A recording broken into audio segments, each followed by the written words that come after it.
ایک आलिम साहब थे। अपने इल्म पर, खास तौर पर इल्म नहव यानी ग्रामर पर उन्हें बड़ा फख्र था। वो एक कश्ती में सफ़र कर रहे थे और साथ में जो मल्लाह था, एक सादा अनपढ़ आदमी, उस पर मुसलसल अपनी इल्मी काबिलियत का रोब झाड़ रहे थे। आलिम ने मल्लाह से पूछा, ए मल्लाह, क्या तूने इल्म नहव पढ़ा है? मल्लाह ने बेचारगी से नफ़ी में सर हिलाया। आलिम ने बड़े अफसोस से कहा, अफसोस, तूने तो अपनी आधी जिंदगी बर्बाद कर दी। ओहो। अभी ये बातें हो ही रही थीं कि दरिया में तूफान आ गया। मौजें ऊंची उठने लगीं, कश्ती डोलने लगी, डूबने का खतरा पैदा हो गया। अब सूरत हाल बदल गई। बिल्कुल। अब मल्लाह की बारी थी। इसने आलिम साहब से पूछा, जनाबे आलिम, क्या आपको तैरना आता है? अच्छा। आलिम साहब घबरा गए, बोले, नहीं, मुझे तो तैरना नहीं आता। मुल्ला ने ठंडी सांस भरी और कहा, फिर तो अफसोस, आपकी तो सारी जिंदगी बर्बाद हो गई, क्योंकि कश्ती बस डूबने ही वाली है। फिक्रनामा में एक बार फिर खुशामदीद।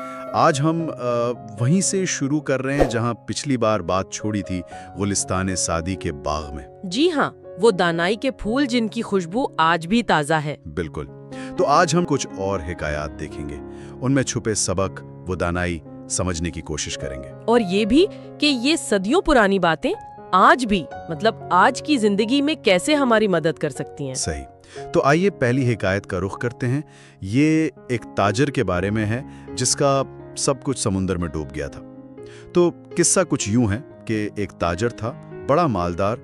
उसका जहाज सामान से लदा हुआ, समुंदर में तूफान आया और डूब गया। अल्लाह रहम करे। हाँ, वो बेचारा बस एक लकड़ी के तख्ते के सहारे बच निकला और तैरता तैरता एक अनजान मुल्क के साहिल पर पहुंच गया।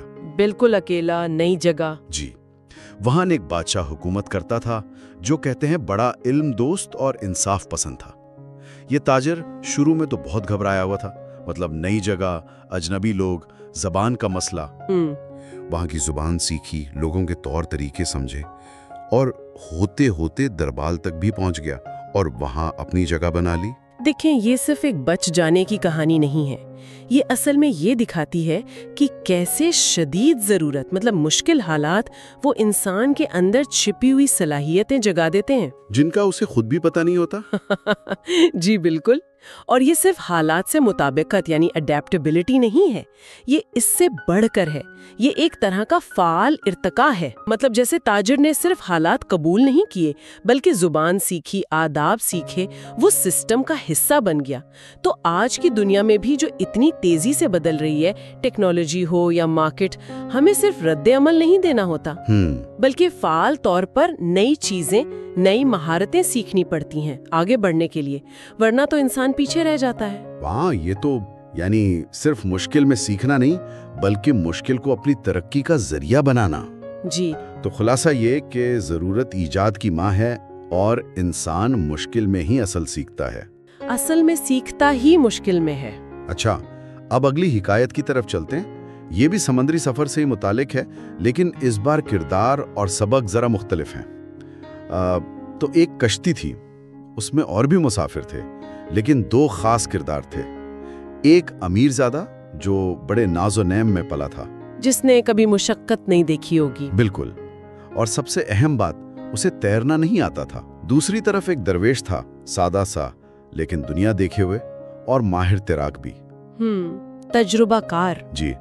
अब हुआ ये कि कश्ती बदकिस्मती से तूफान में फंस गई और डूबने लगी। हर तरफ अफरा तफरी मच गई। अल्लाहु अकबर। दरवेश ने तो फौरन पानी में छलांग लगाई और तैरकर अपनी जान बचा ली, मगर वो अमीरजादा, वो क्या करता? वही, वो अपनी सारी दौलत, अपना सारा रोबो दबदबा सब वहीं रह गया और वो पानी में डूब गया, क्योंकि उसके पास वो एक हुनर नहीं था जो उस वक्त सबसे कीमती था। यहाँ देखें शेख सादी ने कितने ड्रामेटिक अंदाज में दौलत और हुनर का मुवाजना किया है। बात सिर्फ ये नहीं है कि हुनर दौलत से बेहतर है, बल्कि ये कि हुनर असल में आपकी अंदरूनी दौलत है जिसे कोई छीन नहीं सकता, जबकि बाहर की दौलत तो हालात के रहमो करम पर होती है। सही। बहरान में, मुसीबत के वक्त आपकी डिग्रियां, आपका बैंक बैलेंस शायद उतना काम ना आए जितनी आपकी अमली सलाहियतें काम आती हैं। ये तो आजकल भी इतना ही सच है। बिल्कुल। ہم آج کل یہ سافٹ سکلز، لائف سکلز کی جو اتنی بات کرتے ہیں، یہ وہی عملی ہنر ہے جن کی طرف سعدی اشارہ کر رہے ہیں۔ تو گویا اصل سرمایہ کاری اپنی ذات پر ہونی چاہیے، اپنی صلاحیتوں پر۔ یقیناً ہنر دولت سے بہتر ہے، خاص طور پر مصیبت کے وقت۔ بالکل۔ اچھا، عملی ہنر کی بات چل نکلی ہے تو اگلی حکایت بھی ایک ایسے ہی ہنر یعنی پہلوانی اور اس کے سکھانے کے آداب کے بارے میں ہے۔ جی۔ ایک شہر میں ایک بہت مشہور پہلوان تھا، کشتی کے فن میں سمجھے استاد تھا۔ اس نے ایک شاگرد کو بڑی محبت سے، بڑے شوق سے فن سکھایا۔ جی۔ تقریباً سارے ہی داؤ پیچ بتا دیے، مگر ایک خاص داؤ جو اس کا اپنا آزمودہ تھا وہ اس نے اپنے پاس رکھا، سکھایا نہیں۔ اچھا، ایک راز رکھا۔ جی، ایک راز۔ اب وہ شاگرد تھا بڑا ہونہار، جلدی سب کچھ سیکھ گیا، اور پھر جیسا اکثر ہوتا ہے دل میں غرور آ گیا۔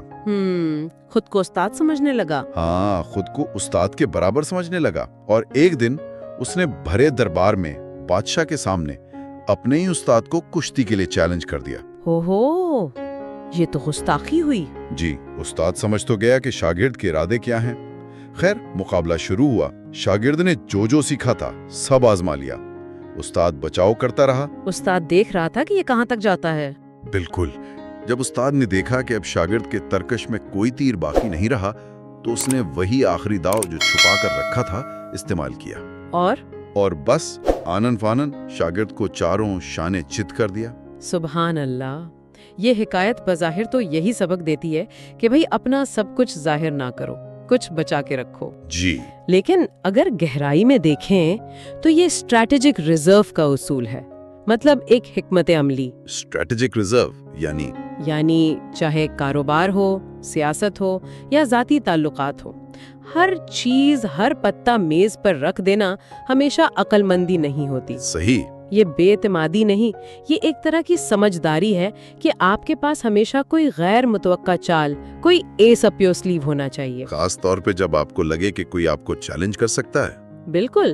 اور یہ شاید استاد کی طرف سے شاگرد کو ایک آخری عملی سبق بھی تھا، بغیر کہے کہ علم یا ہنر کے ساتھ عاجزی بھی ضروری ہے۔ یقیناً۔ تو خلاصہ یہ کہ اپنا ہر ہنر اور راز فاش نہ کرو، کچھ اپنے بچاؤ کے لیے ضرور رکھو۔ یہ واقعی غور طلب بات ہے۔ اچھا، اب ایک اور حکایت جو ہمیں کسی چیز کی قدر سکھاتی ہے، مگر بڑے ہی انوکھے انداز میں۔ ایک بادشاہ کشتی میں سفر کر رہا تھا اور اس کے ساتھ ایک اجمی غلام بھی تھا، فارسی غلام۔ جی۔ اس نے پہلے کبھی سمندر نہیں دیکھا تھا، تو وہ لہروں کو دیکھ کر، کشتی کو ڈولتا دیکھ کر اتنا ڈر گیا کہ بری طرح رونے پیٹنے لگا۔ بیچارہ۔ ہاں، اور کسی طرح چپ ہی نہیں ہو رہا تھا۔ بادشاہ کو اس کا رونا بہت ناگوار گزرا، مطلب سفر کا مزہ خراب ہو رہا تھا۔ ظاہر ہے۔ اسی کشتی میں ایک دانا وزیر بھی تھا۔ اس نے بادشاہ سے کہا کہ حضور، اگر اجازت ہو تو میں اسے چپ کرا سکتا ہوں۔ اچھا، کیسے؟ بادشاہ نے اجازت دے دی۔ وزیر نے ملاحوں کو اشارہ کیا، انہوں نے غلام کو اٹھایا اور سمندر میں پھینک دیا۔ وہ بیچارہ پانی میں گرتے ہی 2-4 غوطے کھائے، ڈوبنے لگا، جان بچانے کو ہاتھ پاؤں مارے۔ تب ملاحوں نے اسے فوراً واپس کشتی میں کھینچ لیا۔ کشتی میں آتے ہی وہ غلام چپ چاپ سہما ہوا ایک کونے میں جا کر بیٹھ گیا، بالکل خاموش۔ حیرت انگیز۔ بادشاہ بھی حیران ہوا۔ اس نے وزیر سے پوچھا، بھئی یہ کیا کیا تم نے؟ اس میں کیا حکمت تھی؟ ہاں، یہ تو جاننے والی بات ہے۔ وزیر نے جواب دیا، بادشاہ سلامت، اس نے کبھی ڈوبنے کی مصیبت جھیلی نہیں تھی، اس لیے اسے کشتی کے اندر ہونے کی سلامتی، اس عافیت کی قدر نہیں تھی۔ اچھا۔ اب جب اس نے موت کو اتنا قریب سے دیکھا تو اسے اس کشتی کی، اس امان کی قدر معلوم ہو گئی ہے۔ واہ، کیا نفسیاتی نکتہ ہے۔ یہ تو وہی بات ہوئی، قدر شناسی بذریعہ محرومی۔ بالکل۔ ہم اکثر ان چیزوں کو، ان نعمتوں کو فار گرانٹیڈ لیتے ہیں جو ہمارے پاس ہوتی ہیں، صحت، امن، سہولتیں، رشتے۔ جی ہاں۔ ان کی اصل قیمت تبھی پتہ چلتی ہے جب وہ ہم سے چھن جائیں یا چھن جانے کا خطرہ ہو۔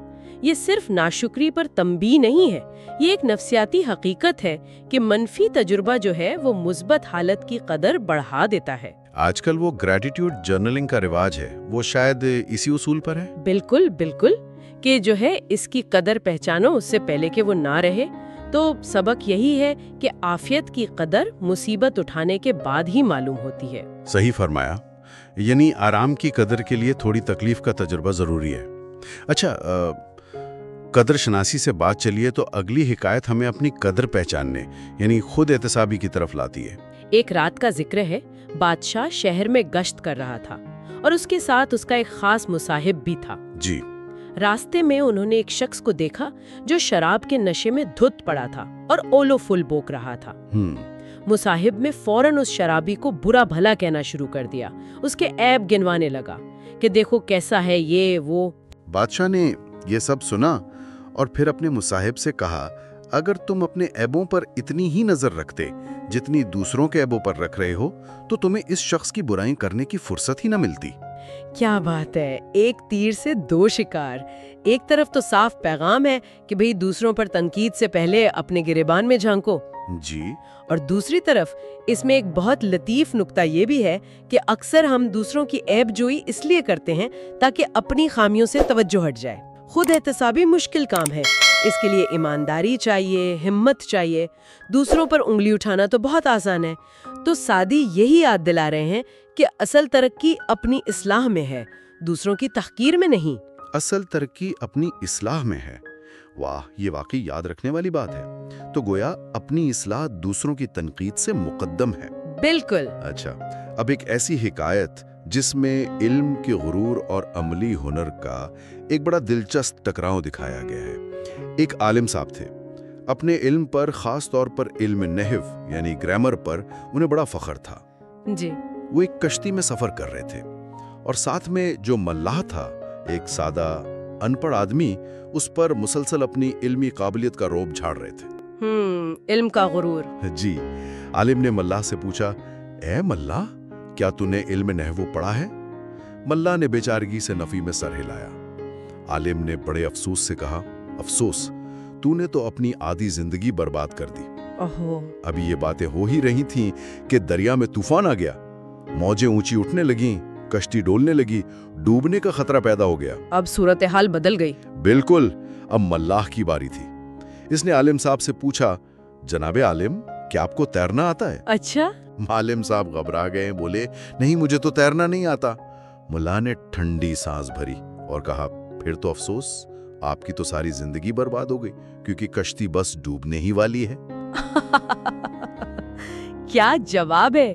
یہاں صرف علمی تکبر پر چوٹ نہیں ہے، یہاں اصل میں علم کی افادیت پر سوال ہے۔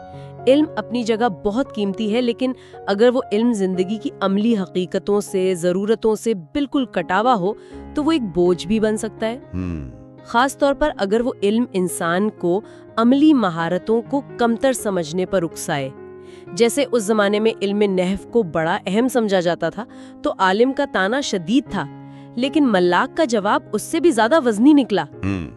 کہ زندگی بچانے والا عملی ہنر نظریاتی علم سے زیادہ اہم ہو سکتا ہے۔ بالکل۔ تو سبق یہ نکلا کہ عملی ہنر کے بغیر محض علمی غرور بیکار ہے۔ یہ واقعی سوچنے کی بات ہے کہ ہم کس قسم کے علم کو زیادہ اہمیت دیتے ہیں، صرف کتابی باتوں کو یا عملی مہارتوں کو بھی۔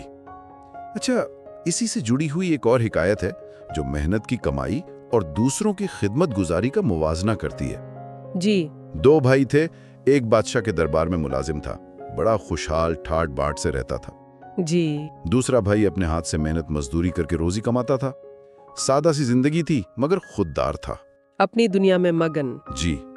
درباری بھائی اکثر اپنے غریب بھائی کو تانا دیتا کہ بھائی تم یہ مشقت کیوں کرتے ہو، میری طرح بادشاہ کی خدمت میں آ جاؤ، آرام سے رہو گے۔ محنت کش بھائی نے ایک دن اسے جواب دیا، بڑا خوبصورت جواب تھا۔ کہا، اے بھائی، مجھے اپنی محنت کی سوکھی روٹی کھا کر آزاد رہنا زیادہ پسند ہے، بجائے اس کے کہ تمہاری طرح دوسروں کی غلامی کروں اور احسان مندی کے بوجھ تلے دب کر مرخن کھانے کھاؤں۔ سبحان اللہ، یہ عزت نفس اور معاشی خود مختاری کا کتنا بڑا پیغام ہے۔ اپنی محنت کا لقمہ چاہے سوکھا ہی ہو، وہ وقار دیتا ہے جو دوسروں کی دی ہوئی آشائشوں میں نہیں ملتا۔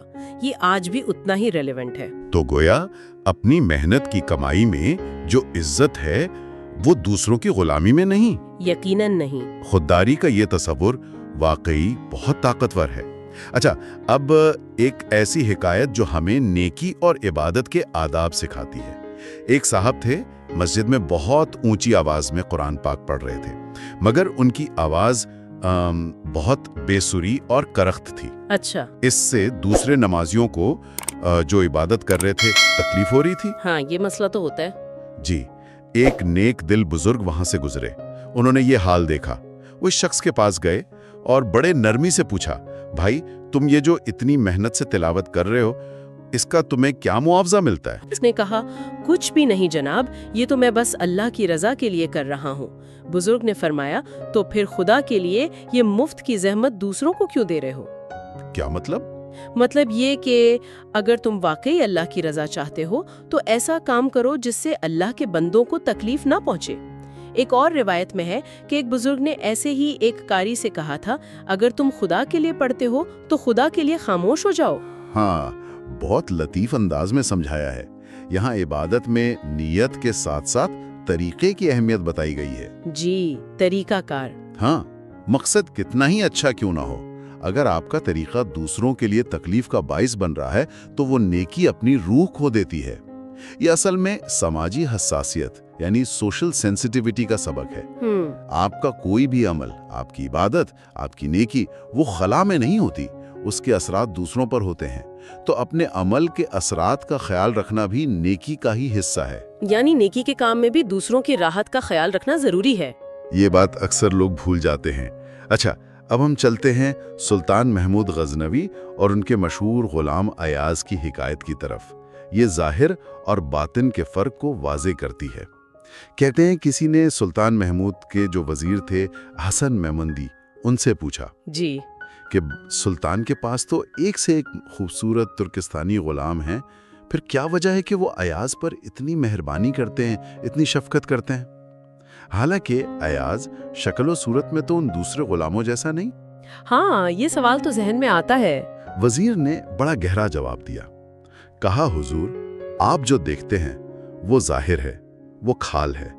बादशाह जो देखता है वो बातिन है, वो दिल है। वाह। अयाज की वफादारी, उसकी दानाई, उसकी खिदमत गुजारी, जाने सारी, ये वो खूबियां हैं जो उसे दूसरों से अलग करती हैं। बादशाह की नजर जौहर पर होती है, सिर्फ खूबसूरत गिलाफ पर नहीं। ये हिकायत असल में इंसानी कद्र कीमत के हकीकी मेयार पर जोर देती है। दुनिया तो अक्सर जाहिरी चमक दमक देखती है, खूबसूरती, लिबास, पैसा, हैसियत। जी हाँ, बिल्कुल। लेकिन जो असल और पायदार कद्र है वो इंसान के किरदार में है, उसकी सीरत में, उसके अंदरूनी खूबियों में है। अयास की मिसाल यही बताती है कि वफादारी, जहानत, इखलास, ये चीजें जाहिरी हुस्न से कहीं ज्यादा कीमती हैं। ये लीडरशिप का भी एक उसूल हुआ। बिल्कुल, कि लोगों को उनकी शक्ल या पस मंजर से नहीं, उनकी सलाहियत और किरदार से परखा जाए। तो सबक यह है कि जाहिर से ज्यादा बातिन की खूबसूरती अहम है। बादशाह की नजर जौहर पर होती है, महज खूबसूरत गिलाफ पर नहीं। क्या खूबसूरत बात है, काश हम सब भी जाहिर से आगे देख सकें। आमीन। और अब आज के लिए आखिरी हिकायत, ये हमें मुस्तकबिल के लिए सोचने की तरगीब देती है। रिवायत है कि नौशेरवान आदिल, जो एक इंसाफ पसंद बादशाह मशहूर हैं, उन्होंने एक बहुत बूढ़े शख्स को देखा जो खजूर का पौधा लगा रहा था। खजूर का पौधा? वो तो बहुत देर में फल देता है। जी हाँ, यही बात बादशाह ने भी सोची। उसने ताज्जुब से पूछा, ए बुजुर्ग, खजूर का दरख्त तो फल देने में कई साल लगा देता है और आपकी उम्र देखकर तो नहीं लगता कि आप उसका फल खाने तक जिंदा रहेंगे, तो फिर ये बेकार मेहनत क्यों कर रहे हैं? सवाल तो मंतकी है। हाँ, इस बूढ़े शख्स ने मुस्कुराकर जवाब दिया। कहा, ए बादशाह, जो दरख्त हमसे पहले लोगों ने लगाए थे उनके फल हमने खाए, अब हम इसलिए लगा रहे हैं ताकि हमारे बाद आने वाले उनके फल खा सकें। अल्लाह अल्लाह, क्या अजीम सोच है। ये तो बैनुन नस्ली इंसाफ यानी इंटरजेनरेशनल इक्विटी और पायदारी, सस्टेनेबिलिटी का वो तस्वुर है जिसकी आज दुनिया इतनी बात करती है। सदियों पहले सादी ये बता रहे हैं जी, कि इंसान को सिर्फ अपने हाल और अपनी जात के लिए नहीं जीना चाहिए। एक जिम्मेदार इंसान, एक जिम्मेदार मुआशरा वो है जो आने वाली नस्लों का भी सोचे। ये सिर्फ दरख्त लगाने की बात नहीं है, ये इल्म आगे पहुंचाने की बात है, अच्छे इदारे बनाने की बात है, माहौल को बचाने की बात है, एक बेहतर मुस्तकबिल की बुनियाद रखने की बात है। ये सोच अपने जाती मफाद से ऊपर उठकर इज्तिमाई और दायमी फायदे को देखती है। क्या खूबसूरत और उम्मीद दिलाने वाली सोच है। हमसे पहले वालों ने लगाया तो हमने खाया, अब हम लगा रहे हैं ताकि हमारे बाद वाले खाएं। ये वाकई एक अजीम विजन है। खुलासा यही कि आज के काम का फल आने वाली नस्लों के लिए होता है। बिल्कुल। तो ये था गुलिस्तान सादी का हमारा दूसरा हिस्सा। लेकिन जाहिर है हिकमत के ये फूल अभी खत्म नहीं हुए। जी नहीं, शेख सादी की दानाई का बाग तो बहुत वसी है। उसमें गौर व फिक्र के लिए अभी बहुत कुछ है। हर हिकायत में कई परतें हैं। यकीनन। तो अगली नशिस्त में हम गुलिस्तान की मजीद कुछ सबक आमूज कहानियां और उनमें छुपे हुए नुकात आपके सामने लाएंगे इंशाअल्लाह। तब तक के लिए इजाजत दीजिए।